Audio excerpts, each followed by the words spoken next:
There are a handful of games every generation that prove to be a capstone of all the games that came before it and an ultimate conclusion to all of the mechanics that have been slowly perfected over the years leading up to that game. Sometimes games like this come out in bunches over the span of a couple of years, and sometimes it takes a decade to get something this monumental to store shelves and in our living rooms. No matter how you slice it, the Metal Gear Solid series is home to many of those experiences, with every numbered entry and arguably most of its spin-offs being genre-defining experiences that go many years before ever being eclipsed, if they ever even are. Out of all of the Metal Gear Solid games, you could easily choose any of them and examine them for long periods of time, coming up with scads of reasons as to why it's the best game ever made. But perhaps the one that provided the most surprises in this regard is Metal Gear Solid 2: Sons of Liberty. It was a game that certainly stood on the shoulders of many great games that came before it,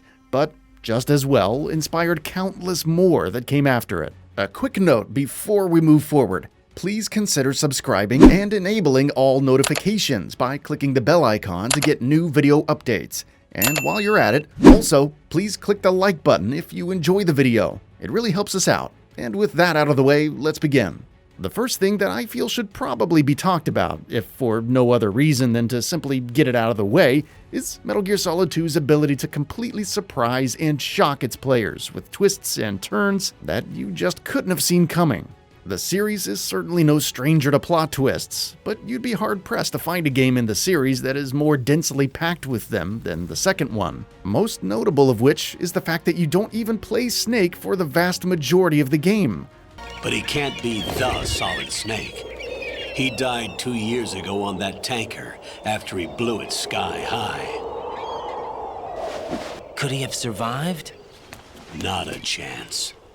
While Metal Gear Solid 2 certainly started out looking like it would continue the adventures of Solid Snake and Otacon, with one of the franchise's most memorable opening sections, it deliberately took a hard left turn with a completely new character that couldn't have been any more different than Snake. Raiden was young, naive, and relatively inexperienced, at least when compared to Snake.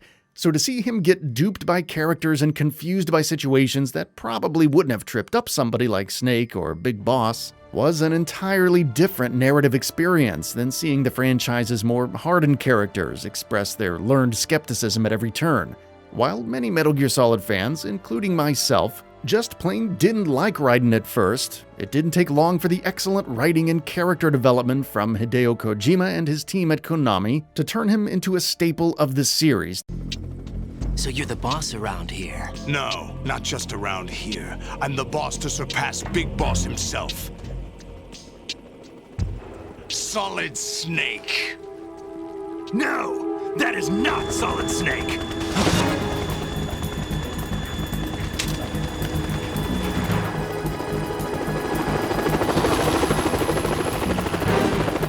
What a pleasant surprise, brother. Save it. You brother of mine. Don't say you've forgotten me, Snake.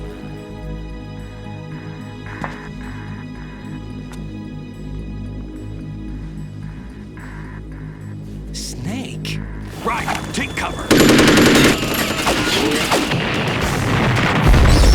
Thankfully, Snake is still around in the game though. He is still absolutely part of the story, but at the same time, this is really Raiden's game. And despite the sour taste that might have put in players' mouths at the time of his reveal, it worked out extremely well by the end. The conflicts Raiden faces within himself and with Rose are often just as impactful as the events on Big Shell, as well as the macro themes about the delineation of information that we'll discuss later. Gameplay-wise, Metal Gear Solid 2 could not be more of an improvement upon its predecessor as it was. Along with the obvious advancements that MGS2 was afforded by being on a completely newer console than the previous game, also came some fantastic gameplay tweaks. While the first-person view mode from the last game also returns here, it's not just for looking around anymore. You can now shoot in this mode, as well as use various other devices like planting C4, mines, or using the bomb freezing spray. All of this is not only nice for the sake of options, but it also gives you a better look at what you're doing for those situations that require more precision, like getting a headshot with tranquilizer darts to knock an enemy out instantly, as opposed to going with body shots that make the effect take longer. Plus, if you were willing to hold your controller in a weird way, you could also walk around freely in first-person view mode, not that you ever need to. Another major advancement was in the stealth combat itself, which of course was a major selling point for the series. You can now knock out a guard, just like you could in the last game, but also move his body out of sight. If you were in a sticky situation and needed to take out multiple guards in a small area without any of them ever knowing what was going on, you could feasibly pull it off if you're willing to work the timing out just right. Some sections would only need you to move a body around the corner, out of sight from the other guards. But if you had a little bit more time on your hands, you could carry the body all the way over to a storage locker and seamlessly place him in there by walking up to it.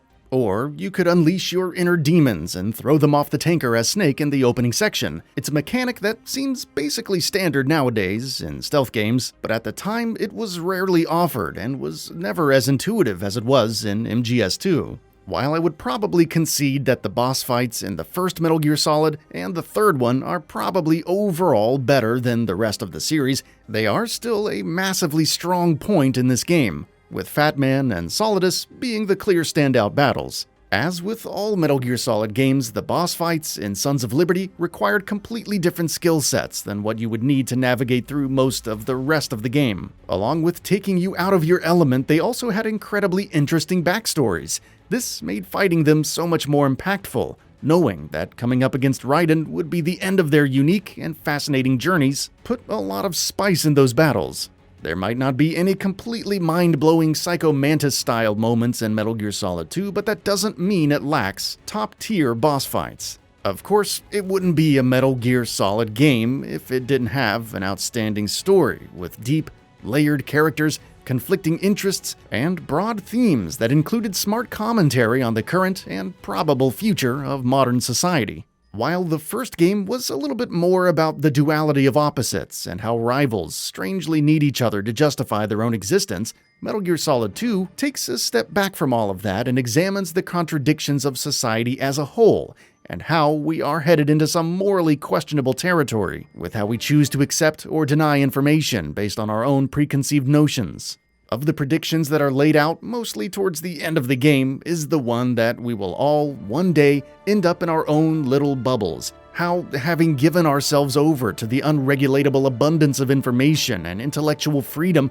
will come with just as many risks as it will rewards. For every new enlightenment the oversaturation of information will create, there will be just as many new ignorances. I wish I could say that Metal Gear Solid 2 was wrong about that prediction, but as with most of Kojima's suspicions about where humanity is headed, it seems he was on the money. Here's to hoping that Death Stranding isn't as accurate. Whether it's the advancements and stealth mechanics found across Snake's adventure in the tanker and Raiden's quest throughout the Big Shell, or the eclectic group of narcissistic yet surprisingly empathizable antagonists the game throws at you, or the overarching themes about the future of warfare, humanity, and the downsides of freely flowing information, Metal Gear Solid 2 has it all, and then some. To say it was ahead of its time would be an understatement. The reach of its themes and the execution of its gameplay were unmatched in its time, and even today hold up shockingly well. It's a game that must be played to be believed. That's all for now. If you enjoy what you saw, please hit the like button. And if you're new to the channel, now is a great time to subscribe. We upload brand new videos every single day. After subscribing, don't forget to enable all notifications by clicking the bell icon. Thanks for watching this video, and we'll see you next time, right here on GamingBolt.